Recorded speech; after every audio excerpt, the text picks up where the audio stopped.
Pemirsa, Presiden Prabowo Subianto safari ke 5 negara di Timur Tengah menggalang dukungan untuk mengevakuasi 1.000 warga Gaza yang terluka korban perang Hamas-Israel. Juga siap untuk menerima korban-korban yang luka-luka. Kami nanti segera akan mengirim Menteri Luar Negeri untuk diskusi dengan pemerintah Palestina, dengan pihak-pihak di daerah tersebut, bagaimana pelaksanaannya. Untuk kami siap mengevakuasi mereka yang luka-luka, mereka yang kena trauma, anak-anak yatim piatu, siapapun yang oleh pemerintah Palestina dan pihak-pihak yang terkait di situ, mereka ingin dievakuasi ke Indonesia, kami siap akan kirim pesawat-pesawat untuk mengangkut mereka. Kita memperkirakan mungkin jumlahnya sekitar 1.000 untuk gelombang pertama. Syaratnya adalah semua pihak harus menyetujui hal ini. Kedua, mereka di sini hanya sementara sampai mereka pulih sehat kembali. Dan pada saat mereka pulih sehat kembali, kondisi di Gaza sudah memungkinkan, mereka harus kembali ke daerah mereka asal. Dan kita akan bahas langkah Indonesia ini bersama para narasumber yang sudah terhubung melalui sambungan Zoom. Yang pertama ada Ketua Dewan Pembina Medical Emergency Rescue Committee, MERSI, Dr. Sarbini Abdul Murad, dan juga pengamat Timur Tengah Hasbullah Satrawi yang sudah bergabung juga melalui sambungan Zoom. Pak Sarbini dan Pak Hasbullah, terima kasih telah bergabung bersama kami di NTV Dialog. Tapi saya mau ke Pak Sarbini terlebih dahulu untuk mengetahui berdasarkan laporan bagaimana gambaran para korban di Gaza saat ini. Ya, sebenarnya gambar umum sudah sama-sama kita ketahui, Mas, bahwa kondisi sangat memprihatinkan sekali. Operasi-operasi militer Israel tetap berlangsung terus, baik dari operasi terbatas di darat maupun operasi-operasi di udara yang memang yang menyasar kelompok-kelompok sipil dan juga menyasar bangunan-bangunan yang memang itu tidak pantas untuk dihancurkan. Oleh sebab itu sama-sama ketahui bahwa situasi kondisi di Gaza ini semakin lama bukan semakin membaik, apalagi bantuan-bantuan kemanusiaan di blokade ya. Jadi memang terjadi bencana kemanusiaan yang luar biasa ya di Gaza ini, yang memang ini membutuhkan perhatian yang sangat serius dari dunia agar segera gencatan senjata yang pernah disepakati bersama ini bisa dilaksanakan ulang untuk mencegah terjadinya korban-korban sipil yang luar biasa. Dan ini semua adalah hal-hal yang memang menjadi prihatin kita bersama. Karena kita lihat bahwa setelah Lebaran kita bisa merayakan Lebaran dengan begitu baik, tapi saudara-saudara kita di Palestina ini mengalami hal yang sangat traumatik bagi mereka. Nah, sehingga saya pikir apa yang diperjuangkan oleh dunia harus segera diperketat ya, sehingga perdamaian abadi, gencatan senjata yang permanen bisa berlangsung secara baik di Gaza. Sampai itu, Mas. Baik, lalu bagaimana dengan sarana prasarana yang bisa membuat para korban ini pulih sepenuhnya? Apakah mencukupi atau justru perlu adanya peningkatan sarana prasarana untuk para korban di Gaza? Ya memang kita kalau bicara sarana prasarana atau rumah sakit di Gaza memang sudah lama sudah kolaps, nggak bisa dioperasionalkan lagi ya. Dokter-dokter banyak korban, banyak luka-luka. Kita lihat kemarin itu beberapa ambulan ditembaki oleh Israel. Nah memang ini memang sudah tidak berfungsi lagi sama sekali. Jadi penanganan luka atau sakit-sakit lain itu dilakukan secara sangat minimalis, asalkan bisa tertangani, tapi ini tidak menguntungkan untuk jangka panjang. Oleh sebab itu di Gaza memang tidak ada istilahnya yang namanya area-area atau lokasi-lokasi yang dilindungi oleh Konvensi Jenewa, salah satunya rumah sakit atau tenaga medis misalnya yang tidak bisa dilakukan tindakan perang misalnya. Ini tidak berlaku di sana, Mas. Jadi rumah sakit dari utara, tengah, dan selatan ini semua kolaps, nggak bisa berfungsi sama sekali. Kalau untuk ada rumah sakit Indonesia itu dengan sebab keterbatasannya. Ini yang sangat menjadi prihatin bersama. Nah, sehingga saya pikir apa yang dipikirkan oleh Pak Presiden, saya pikir itu langkah-langkah maju ya, sehingga ini bisa mengatasi kekurangan-kekurangan dokter atau rumah sakit yang memang di sana sangat memprihatinkan sekali. Kemudian rencana evakuasi korban ke Indonesia ini apa yang kemudian Anda ketahui? Sebenarnya ini kan bukan program baru ya Mas. Rencana ini bukan hal yang baru yang disampaikan oleh Bapak Presiden. Ini sebenarnya tahun yang lalu bulan Juni pun beliau sudah mengatakan yang sama. Ketika itu beliau sebagai Menteri masih menjabat sebagai Menteri Pertahanan, walaupun menjadi Presiden terpilih ya, tapi belum terrealisasi ya. Dan makanya ini adalah suatu angka maju yang dilakukan oleh Presiden, dan sehingga memang pasien-pasien yang memang di sana itu mengalami banyak kekurangan ataupun bisa jadi ada yang cacat dan sebagainya. Ini langkah yang baik. Tinggal bagaimana misalnya pihak-pihak terkait bisa melakukan pendekatan-pendekatan yang terutama dengan pihak Mesir untuk bisa mengevakuasi pasien-pasien yang diharapkan atau yang diinginkan oleh Pak Presiden.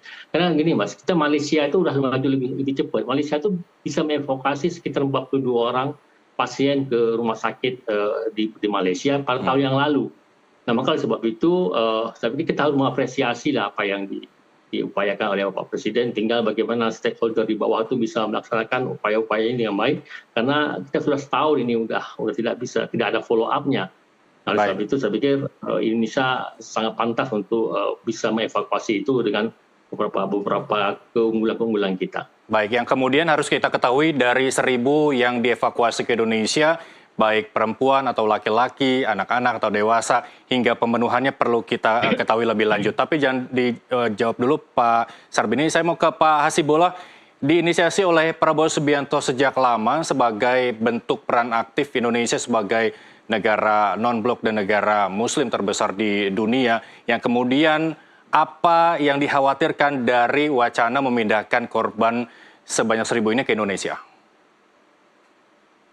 Ya, yang pertama kekhawatiran kita tentu saja karena ini sebentuk dengan apa yang disampaikan oleh Trump, bahkan diinginkan oleh Netanyahu, yaitu kebijakan usir paksa. Jadi ini menurut saya memang butuh kecerdasan yang luar biasa di dalam menyikapi apa yang sekarang terjadi di Palestina. Saya mengatakan secara kategori Mas, yang terjadi di Palestina belakangan, minimal per 18 Maret, itu sudah tidak memadai untuk dipahami sebagai keberlanjutan dari perang, saya menyebutnya sebagai perang Gaza jilid 1. Tapi yang setelah itu sebenarnya secara kategori saya memasukkan sebagai perang Gaza jilid 2.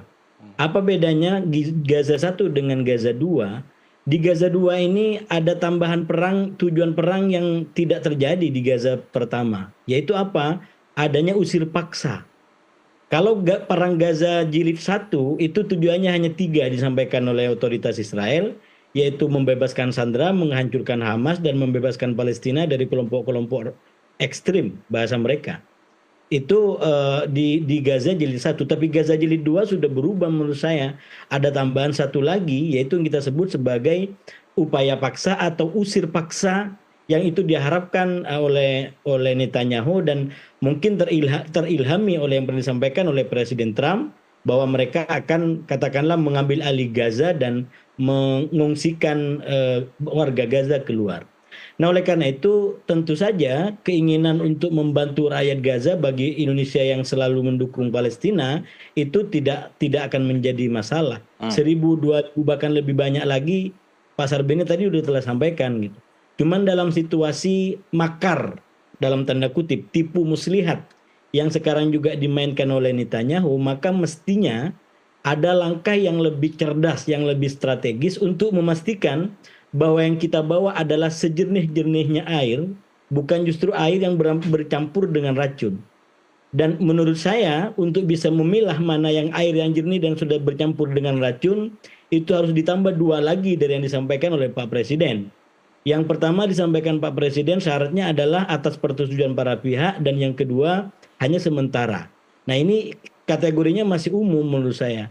Harus ditambah yang ketiga dan yang keempat, yaitu ada kerangka waktu yang jelas bagi Netanyahu untuk menghentikan genosida, dan ada kerangka waktu yang jelas bagi masyarakat global terutama Trump untuk memberikan kemerdekaan bagi Palestina. Hanya 2 hal itu yang akan menjamin bahwa mereka yang keluar dari Gaza dalam rangka pengobatan dan kemanusiaan suatu hari nanti itu bisa kembali ke tanah dan rumah mereka. Kalau kemudian dua hal itu tidak dilakukan, dua hal yang terakhir, yaitu tidak ada kerangka waktu yang jelas kapan genosida akan diakhiri, dan yang kedua adalah kapan kemerdekaan akan ditegakkan di Palestina, maka akan selalu ada alasan dan alibi bahwa situasi di Gaza tidak akan pernah aman. Kalau begitu orang yang sudah keluar Gaza tidak akan bisa kembali. Dan itulah cerita dari para pengungsi, para diaspora yang dipaksa keluar dari Gaza. Jadi ini sekali lagi masyarakat Indonesia dengan dukungan yang begitu kuat, saya yakin mereka tidak akan pernah keberatan untuk menampung berapapun warga Gaza yang datang mau berobat ke Indonesia. Baik, mungkin Tapi ini dalam lawatan Pak Hasibullah. Mohon izin saya potong sejenak. Mungkin lawatan kelima negara ini antara lain Arab, Turki, Mesir, Qatar, Yordania sebagai langkah awal Presiden untuk melancarkan wacana tersebut. Kemudian baik itu berkonsultasi atau minta persetujuan. Apa yang kemudian Indonesia minta kelima negara ini untuk keberhasilan memindahkan 1.000 orang korban di Gaza ke Indonesia? Iya, saya rasa yang perlu disepakati dan dibicarakan secara strategis dengan para pimpinan di negara-negara dekat Palestina adalah tadi untuk bagaimana memastikan bahwa kebijakan yang diambil ke depan tidak dalam bentuk tipu muslihat yang sepertinya adalah air tapi dia tidak murni, ada racun di dalamnya. Apa itu racunnya? Yaitu bahwa warga Palestina tidak akan bisa kembali lagi ke rumahnya. Sekali lagi kita bicara kemanusiaan, nggak mungkin kita tega membiarkan rakyat Palestina, rakyat Gaza berada dalam gempuran begitu. Tapi kita tahu persoalannya adalah gempuran, yaitu senjata yang diserang oleh atau digunakan oleh Israel. Dan tidak sedikit dari senjata itu yang justru diberikan dan disetujui oleh Trump, oleh Amerika Serikat sendiri. Nah, oleh karena itu tali temali daripada kebijakan yang harus satu kesatuan, tidak boleh hanya dipisah gitu.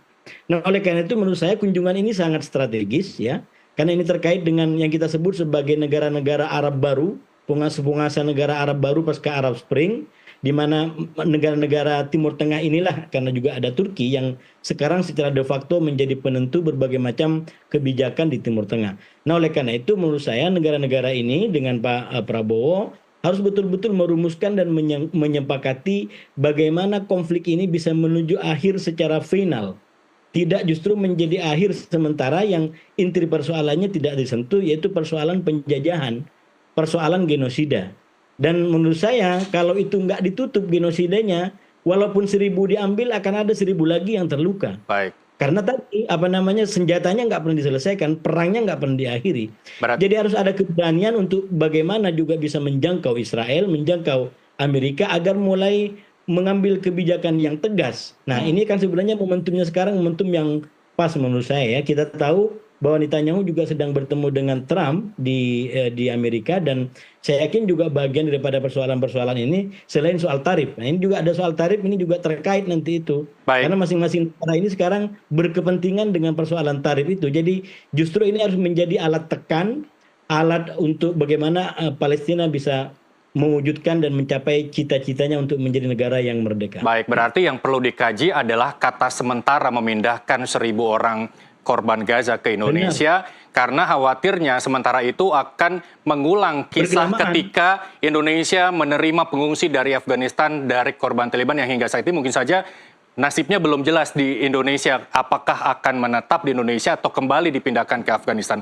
Tapi kita akan bahas lebih lanjut, Pak Hasibullah dan Pak Sarbini, usai jeda berikut kami akan segera kembali. Pemirsa TV Prime Dialog akan kembali sesaat lagi.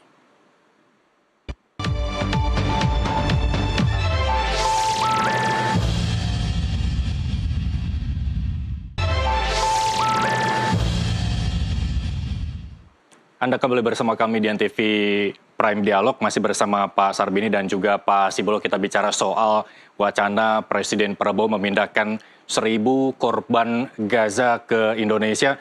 Pak Sarbini, kemudian kalau memang Pak Presiden ini benar-benar melakukan rencananya, siapa 1.000 orang ini? Kita perlu merinci bahwa laki-lakinya berapa, perempuannya berapa, anak-anak, dewasa. Karena ini berkaitan dengan pemenuhan kebutuhan yang memang berbeda, Pak Sarbini. Ya benar.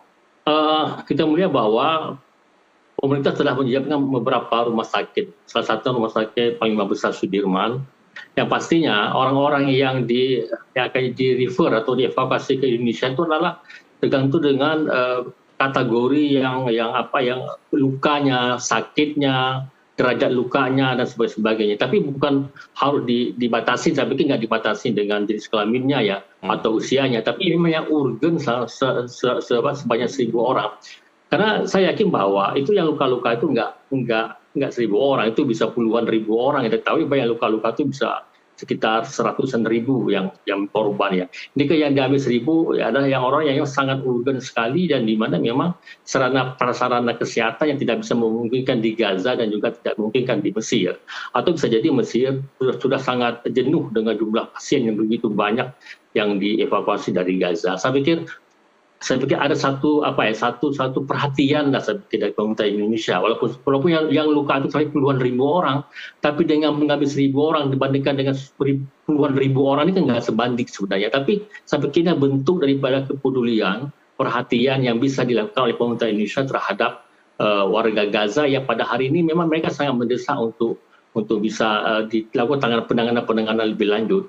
Atau bisa jadi misalnya contoh seperti misal gini, misalnya ada pasien-pasien yang kakinya buntung, tangannya buntung, matanya yang hilang, itu bisa dilakukan rehabilitasi di Indonesia karena memang mungkin alat-alat seperti itu sangat kekurangan di Mesir, maka di Indonesia bisa didapatkan dengan agak lebih mudah.